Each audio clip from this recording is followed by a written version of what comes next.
welcome back. Another day, another vlog. Thanks for stopping by. It's Monday afternoon. Great to have you with us. Let's do this. Rightio, if you haven't seen, we've got a bit to talk about. The fair bit actually happened over the weekend. Tech, car news, some funny stuff there, some big stuff from Samsung, some other stuff. iPhone 13 news, Google spying on stuff, heaps to talk about.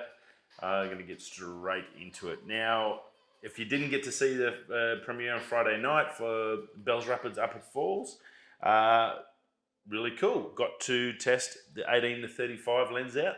You'll see it's got a nice little skin on it. That video is coming up soon. I'll set that up, so that'll be probably out next week, not this week, the week after. And it's sitting now on the RP, so very, very cool. But got to test this lens out with the Upper Rapids, and it come up really good. And it's an Art Series lens, so quality was a lot better. Very similar actually to the 16mm. That 16mm DCDN for the M50 is an amazing lens, and it just pumps out the quality. It's actually, I think it hits a lot higher than what it's actually valued in that contemporary range on the M50 mount. So definitely a good comparison. It's good to have a little bit of zoom in there. I did enjoy being able to go from 18 to 35 and just sort of mix it and frame it up a little bit better. I generally don't use a lot of zooms apart from my telephoto, my 55 to 200. I use that all the time for a lot of my panoramas and stuff like that. But generally I use a 16 and I'll move myself. I like have that set one quality, and I'm looking now. I've got a full frame camera. I'm definitely looking to try and get a wide angle lens. They are mega expensive. EF for an RF, for an R mount wide angle lens, if you just want like an RF, they're in the thousands. It's just crazy town. So that's a long way off. I'm looking at possibly a second-hand EF one if I can, or even maybe a Tamron or Takina or something like that to complement this in the wide angle. I do have a zoom coming at 24 to 105 for that, so that's an RF mount that I could afford. That was reasonably priced, so I'm really looking forward to testing that out. And it's apparently a decent lens, so it should be pretty cool. So some good stuff happening there. Can't wait to use this for some photography now I've got it. I'm going to be trying to shoot out, I think this afternoon I might do another sunset one, head down the beach. I think it'll be a good test for this. Bit of beach, bit of low light to see the difference with that what that full frame sensor does.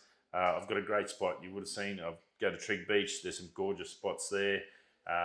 Definitely plenty to take photos of, so that'll probably be another video. So yeah, really excited about that. Upper Falls was a great test of this lens. And now I've got the big bad boy camera on there. I can't wait to give that a bit of a crack. So good things coming for the channel. Lots of stuff happening here at home. Yeah, heaps happening. More to explain down the track. But yeah, got a lot going on over Christmas. Christmas is coming. It's chaos as always. You get that 1 week off where you're trying to fit everything in and catch up with people and do stuff. It makes it tricky. I know it's the same for pretty much everyone. It's even harder for us guys that work away, because you've only got that 1 week to try and see everyone and do everything. So it makes it a little bit tricky, but we'll get there. Christmas, that's what it's all about. A bit of chaos and some good times. So very, very cool. Rightio, so let's get into the news. Nikola, so straight into that bad news. Nikola GM, Nikola's had a heap of issues. Their founder stood down from the board a little while ago. Some issues there, some complaints, accusations and all that sort of stuff.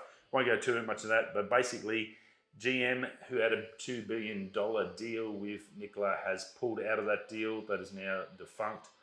That allowed Nikola to get some access to GM's tooling, equipment, parts and stuff. That's how they were going to make that little Badger ute, which looked really cool, a little hydrogen ute. And that's now pretty much, from what it sounds like, dead in the water. So it's on pause, but I'd say that it's pretty much dead. Nikola, who went from zero to hero on the stock market up to like, I think 52 billion they raised in some ridiculously short amount of time, now has heaps of issues. I did see an interview with their new CEO who's looking at what they're trying to refocus on the heavy industry stuff, the trucks and stuff, and that's what they're all about. So they've still got a long way to go, but let's hope it's not anything bad. More bad comes from for this renewable company that's trying to get off its feet. So very interesting, but yeah, GM's pulled out. They're going to refocus their renewable stuff into a different avenue. So very, very interested to see where that goes. Now, speaking of trouble, Google. The big boys are in trouble. Apparently, they've been spying on staff using Google accounts and security cameras and all sorts of stuff. Gmail, everything to spy on the staff, and they've been sacking people with what they've been finding, which is pretty piss poor from an employee's perspective, or from an employee's perspective. Pretty scary to think that your boss is spying on your every move. I do have that feeling at work, but we're basically told up front, whatever you put on that computer, someone's watching and you can be sacked for. They don't pull any punches in the mine industry. They'll tell you up front that, look, hey, basically we're watching everything. If you do something wrong, we're going to smash you. So it's pretty much, at least we know what's coming. So you don't even have to worry about it. You just don't do anything. It's just basically, if you want to watch something that might be considered offensive or something or whatever, and that's the tricky question nowadays, do it on your phone, because otherwise, yeah, it could cost you your job. Pretty disappointed that Google's sort of backdooring people and like without them even knowing. I'm not sure how they can get away with that in the States. I don't think we've heard the last of this. I think that's probably going to blow up into a little bit big of an issue, and I think you'll find some sort of claims and payments going to be ditched out here to a lot of people that it has affected. So very interesting and very strange for Google, once renowned as like one of the places you want to work. So, some cracks forming there that maybe it's not the happy-go-lucky, awesome place to work. Who knows? I definitely think we'll hear a little bit more about that coming weeks. Now, on the camera front, Sony, 3 new cameras have just gone through certification. There was 2 the other week, and another one's just been announced for certification. Obviously, it's just big, long model numbers. We don't really know what they are. What the rumours are saying, though, is one's possibly an 8K camera, so 8K video format camera, I guess to rival the R5. Be interesting to see how that works out, how they're going to attack that overheating issue that has plagued Canon from the start. It has got a little bit better. They've fixed a lot of the little issues. There was, I think, a video last week where someone had water-cooled an R5 and could run it continuously on 8K. So that was pretty funky. They'd also gone through and taken out the heating mats and put copper plates in there to get rid of the heat and some other things. So very cool. Like, there is some fixes there for it, and the R5 has progressively got better over the last few months. It did start off pretty bad, so it'll be interesting to see how Sony attacks that. Also, one of them, they believe, is the new A7R4. We all know that as just an amazing landscape camera, 60 megapixels. It just takes, there's a heap of big-time landscape guys out there that run that as their photo machine to get a lot of amazing images, and the details you can see in them are just pretty insane. So where that's going to go from 60 megapixels, I guess is anyone's guess what they're going to come up with next. But Sony has, literally 2020 for Sony has been a really good year. They've had the A7S III come out, which has just blown the video side of things and just taken them straight to the top of the ladder by a long margin. Even in front of the R5, there are a few people like Frono's Photos that actually are changing all to R5s for their video, which is strange. I thought they would go down the Sony track with the A7S III, but it seems I guess they're going maybe something to do with the image quality more so than the actual abilities of the camera and the video and its flexibility. I think it's more studio cameras where they've got plenty of light and stuff like that, so they don't really need that low light issue. But vlogging wise and just out and about, pretty hard to beat that Sony. So look, this A7R4, again, I think it's going to be a landscape. Whether they push this up to something ridiculous like 100 megapixels, I don't think that's far off. We heard about the new landscape one coming from Canon, which is 90 megapixels with up to 300 megapixels. We talked about that last week. I'd say the new A7R4 or A7R5 might be called. I'd say that's going to have something similar. It's going to be nasty, whatever it comes. I can't imagine the files being much fun. We're definitely going to be start running these 1 terabyte SD cards, I think, soon, the way it's heading. And the last one would be a replacement for the RX camera. So that's a little portable point and shoot one with the interchangeable lenses. So that's the other one they're thinking it might be. So pretty interesting. Sony's been on a roll. I don't think these are going to be bad cameras. I think you're probably going to see some more good stuff coming out of them. Very interesting to see what they do come up with that A7R4. I think that's the one I'm really interested in to see what they are going to do next and how Canon then responds to it. So pretty cool.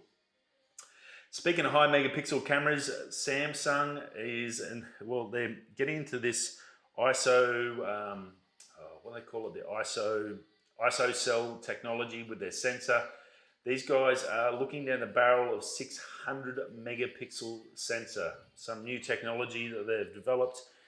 Basically, you're going to have a camera phone, or it's going to be basically a camera phone now. So you go from an iPhone 12 to a Samsung, and the new S20, we could see it this year. We don't know, but this technology is not far off from what Ice Universe is saying.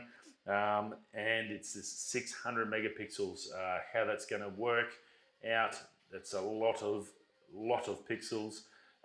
That's a lot of data, and how that's going to sit in a phone and storage wise. And there's a lot of questions to be answered. Why they're going down this? I think it's something to do with 600 megapixels is something similar to the human eye, what it can pick up, and I think that's sort of the aim for them to try and get something similar to what you can see is how good the images are going to be. So I think that's what they're after. But just again, amazing technology. It's just shooting ahead in leaps and bounds, and just crazy what they can achieve now. So that will be very interesting to see. Now, speaking of iPhone 12, and well, it's only been out for 2 months, month and a half, I guess, maybe 6 weeks. Let's call it 6 weeks. Well, we're already getting leaked body images of the iPhone 13. We're talking about the A15 processor already down to 4 nanometers. Just ridiculous stuff already. They're talking about a slimmer bezel for the cutout, for the face recognition, possible in-screen fingerprints.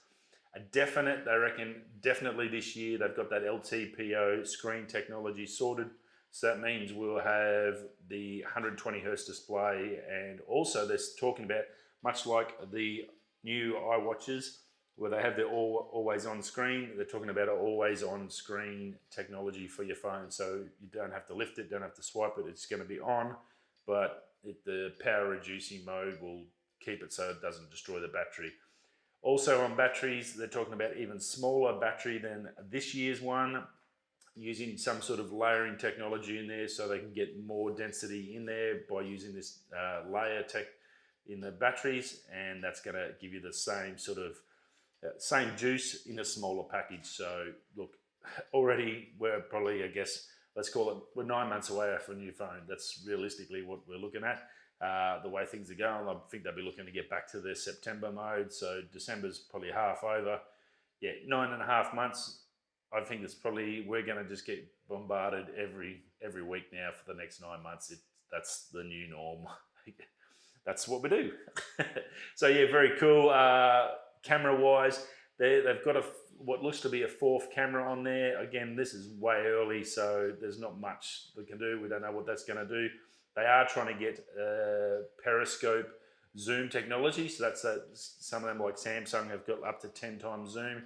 Obviously, that's proprietary to Samsung, so Apple's having a little bit of dramas down that road, so it might be a fact they may need to license that off Samsung and then use it. So they do use Samsung screens, so there's no reason why they can't do it.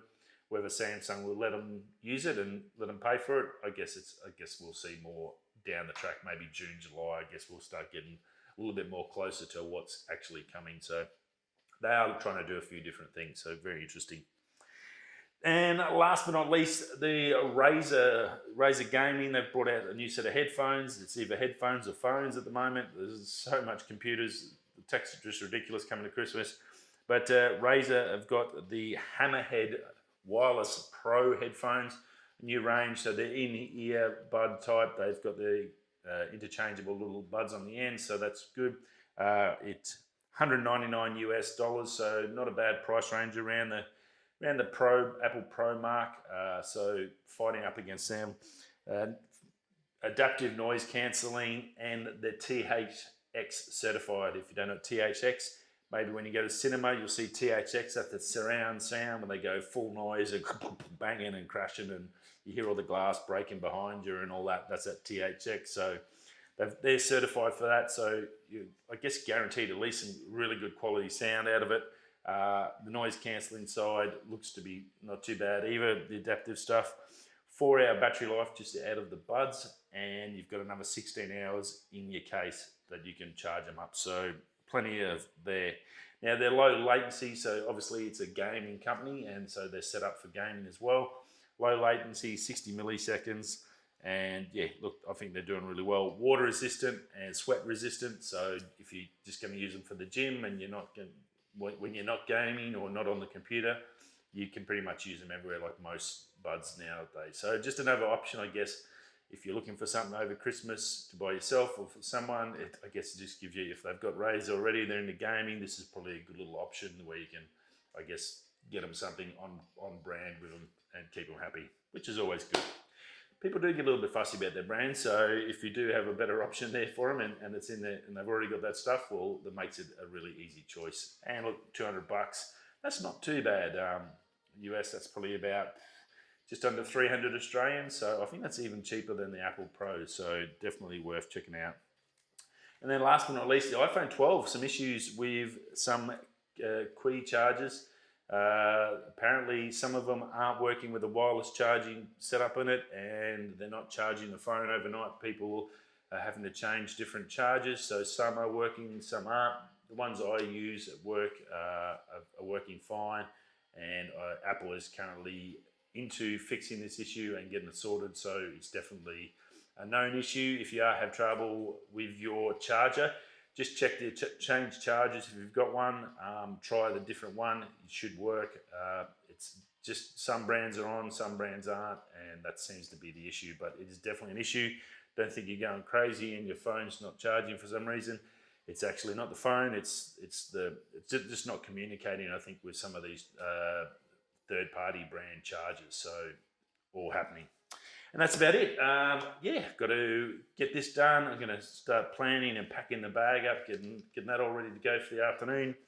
Want to get a run and try and get out and get some photos. Cool bananas. I will see you all again tomorrow for Tuesday's show, and yeah, day before I go back to work. That's no fun. All good. I'll catch you on the flip side. Anyway, whether you're coming this way, that way, I'll catch you tomorrow. Peace.